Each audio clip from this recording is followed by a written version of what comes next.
By default, learners can move freely throughout a course, but sometimes you may need learners to view lessons in sequential order, which you can do by changing the navigation mode. So to change how learners move about your course, go to the Settings tab and choose Navigation. And then you can choose here, Free or Restricted mode. I'm going to change the mode to Restricted, which means learners will be required to complete the lessons in order. Now let's look at the sidebar options. By default, the sidebar is set to Open, which is useful for letting learners navigate quickly to different lessons in the course, and it also serves as a course outline for learners. But since we set our navigation mode to Restricted, learners will see the lessons but won't be able to view the lessons until they complete the previous lesson. Selecting Closed will hide the sidebar by default, but learners can still open it as needed. Now with the No Sidebar option selected, the sidebar will completely be turned off altogether. It also removes the course outline from the cover page. Turning off the sidebar is similar to Restricted mode because it forces learners to navigate lessons in sequential order. Let's go with that option for this example.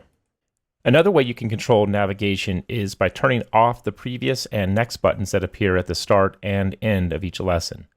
Let's take a look at this lesson with the previous and next buttons enabled. You see how I can go to the next lesson by clicking here? Let's turn that off.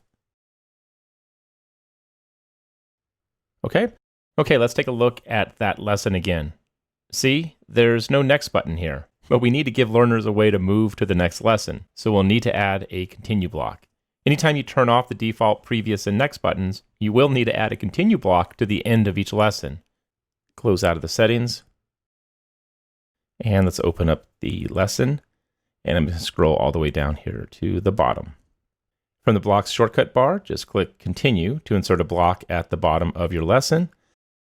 And there are 3 completion types for continue blocks. The default option None means learners simply need to click the button to continue. There are no other requirements. For the next option, Complete block directly above, means the learners must complete the interaction immediately before the continue button.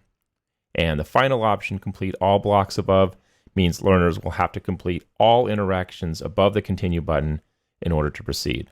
Now for this example, the default completion type None works best because we're using our continue block to move from one lesson to the next.